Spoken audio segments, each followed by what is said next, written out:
I wanted to ask you about the Zaporizhzhia incident as well, Hannah, because that's become the big talking point right now. It is easily the biggest development, in the last 12 hours. I want to put those images on our screen of the fire at that nuclear plant as well as the shelling that took place over there. The Russians say that they are fully in control of Zaporizhzhia at this time, Hannah. What are you hearing? There was shelling. They allowed the fire services personnel to go and put out the fire. Mercifully, no damage to the reactor complex. But the Russians say they are controlling it now, Europe's largest nuclear facility.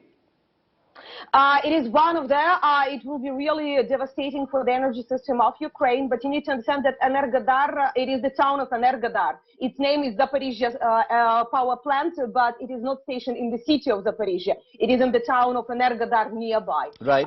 The locals been really opposing. You also can find pictures how hundreds of locals been standing at the entrance of the city, trying not to allow Russian forces to come, because they understood the security risks of nuclear security. And we can name what's happened. Really, this fighting, it is nuclear terrorism. Let's name the things as they are.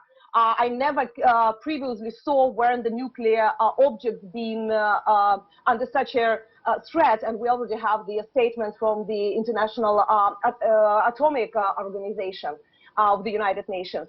So the issue is that Russians definitely allowed the certain emergency team, Ukrainian emergency team, to come, the firefighters, because as for now, we say that something like Chernobyl will not happen, because that block that is under the fire had only storages, so it shouldn't be reaction.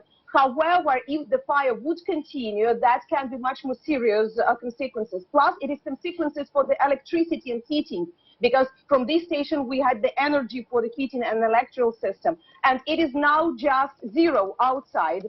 So it's quite a cold weather, and you can imagine the humanitarian consequences of what has happened. Very, very, disturbing developments there at that nuclear facility. We've also, you're a security analyst as well, Hannah. You've seen a spate of attacks on energy facilities. Over the last 5-6 days, there have been attacks on oil facilities, oil depots, not very far from Kyiv. We've seen one in, I think, if I'm not mistaken, in Oktyrka and Chernihiv. There have been some oil facilities that have been, shelled from across the border in Russia. So there appears to be a concerted attempt to kind of take control of these strategic facilities and establishments, because energy is crucial to the kind of leverage that Putin may be looking for as he comes under increasing pressure from the world. Yes, because Ukraine is not producing, we're producing a lot of the atomic energy or electric energy, but we don't have sufficient gas and we don't have our own oil. So that's why we are dependent from this. And you understand that that is the fuel both for civilians and for the military. But for civilians, that is also very important, because the huge evacuation of people is taking place. Plus, you need to provide the basic services for people. And that's the issue. So as for now, we see that Russians in general are trying to target what we call critical infrastructure. So they are targeting the fuel facilities, energy facilities. They are targeting aerodromes. They are targeting the TV towers. Don't forget that in many cities, they tried to destroy the TV towers so people would not get access to information, and it will be easier to make the panic or the misinformation in these towns to make them surrender. We also have targeted ports. Yesterday, we had the accident when Russian missile targeted the Bangladesh ship in the port of Mykolaiv. One Bangladesh citizen were killed because of this.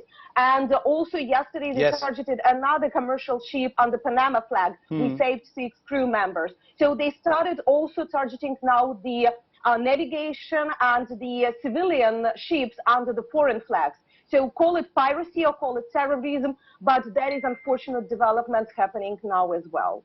Okay, Hannah, thank you very much. Appreciate you joining us on day 9 of this military operation. There was a bit of a lull yesterday. Things were relatively calmer yesterday. They appear to have escalated once again in different places.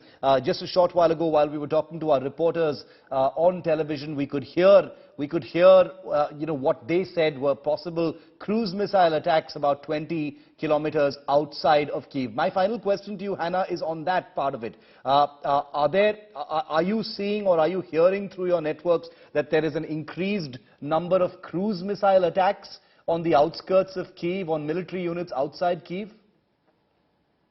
In general, the increased amount of heavy missiles being used, we see Kalibr, we see Iskander, we see different cruise missiles used not only there, but also don't forget that for the last 8 years, Russians brought a lot of this type of missiles to Crimea, and they can reach from there very easily because the range is approximately 400 to 500 kilometers. So you have both these attacks from the south and from the north, so from the territory of Russia or Belarus.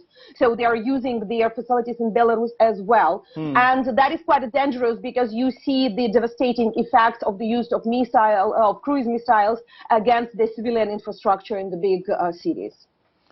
Hanna, thank you very much for being with me. Stay safe. We'll keep coming back to you. Thank you very much for being with us at this time.